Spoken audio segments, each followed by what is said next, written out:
Hey, everybody, it's Eddie from Tokyo. This is your cryptocurrency update from Japan and the SEC. They're at the tail end of their crypto task force roundtable.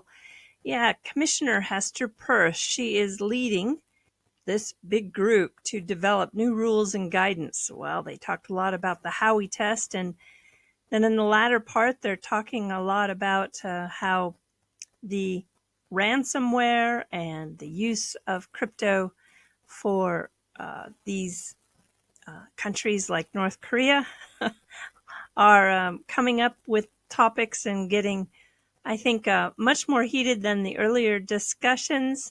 It's quite interesting. There's going to be a lot of takeaways, but there's also a very long road to go before they hash all this out.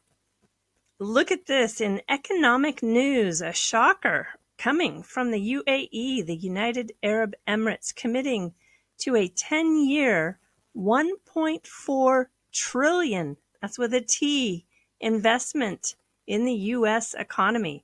They're going to put it into AI infrastructure, semiconductors, energy, and American manufacturing. Whoa.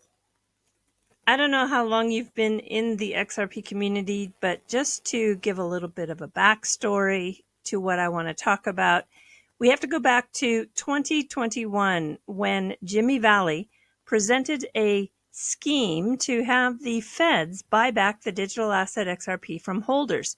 And this scheme went through multiple iterations, reaching even $50,000 for an asset. And well, I can tell you it was quite controversial. And then finally, in 2023, David Schwartz tweeted out that he hadn't looked at this scheme very closely, but what he had seen looked an awful lot like a scam. Well, it kind of then just died down and it went into some further iterations, which were pricing models, and yeah, just kind of that whole effort for the buyback just went into the background. And then this last February, Jimmy sent out a welcome to the 76,000 XRP holders who had joined John Deaton's effort. And he was going to seek $500 billion in restitution for XRP token holders. So this is all based on damages, and I'm talking the price, which was caused by the SEC. His efforts would not be seeking a remedy through the federal courts, he said, or at least not initially. And now the X account has been created, Crypto Justice Coalition, and I was told yesterday that the effort is about to emerge. Now I want to jump to Flare. There is so much going on with Flare networks. First, Hugo Filion, based on a tweet that John Deaton put out there, because, yeah, it really is mind-blowing as to where Tether stands and the amount of treasuries that it purchases. Tether is the de facto dollar standard in crypto, Hugo says. Currently, Tether is an absolute must for any ecosystem. We just learned about 6 hours ago that Tether is in talks with the big four. That's the audit companies, PricewaterhouseCoopers, Ernst & Young, Deloitte, and KPMG. Yeah, I do believe that this is because of the new CFO that they have hired. It is Simon McWilliams, and it's my opinion they're going to become compliant very soon.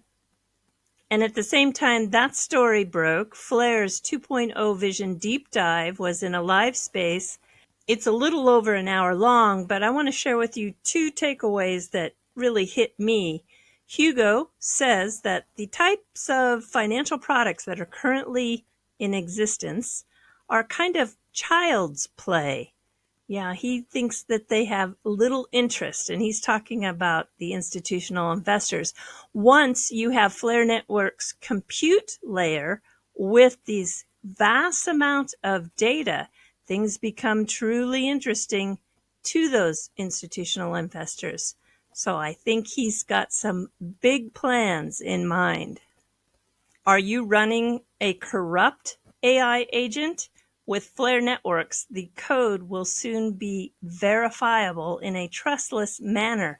And so I want you to watch for the new fast-tracked AI projects coming from this protocol. Flare is really doubling down with DeFi for XRP on the platform. And you can also see here that Persist, which is helping build that EVM sidechain for the XRP Ledger, says to keep an eye on this project. This is Strobe. And Strobe, over the next few weeks, they're going to dive into bite-sized posts breaking down exactly how they plan to utilize the Axelar cross-chain interoperability to the XRP Ledger EVM sidechain. And they're all about DeFi. Panos had one of the very best threads I've read in a long time, and he goes deep into a dive where the XRP Ledger was actually built for DeFi. It was not created for banks, as some people think. Doppler Finance went live with their third batch of native XRP for yield generation. This batch had a cap of 5 million, and 1 hour into the actual live process, they had sold 56.4%. Trust Wallet by Binance has decided not to integrate with the XRP Ledger. And I just want to say massive respect to the Zaman team. They developed, maintained, and onboarded a tremendous amount of XRP holders. It's very, very difficult. Just the security, the key management, the UI user experience has to be very good. Compliance issues, interoperability. Well, we've got some new builders emerging, and they're going to give it a go. We know that Persist has now the MetaMask Snap. There's the Gitten wallet, and soon First Ledger. Watcher Guru, who, well, is not always perfect in what they report, but they caused a storm in a water glass today. Across their socials, they had said that Swift was nearing an agreement with Ripple to use XRP for cross-border payments, with billions of XRP secured in escrow as liquidity reserves. When I read this, I knew immediately this was not true. For starters, there's not enough liquidity in XRP globally to do this.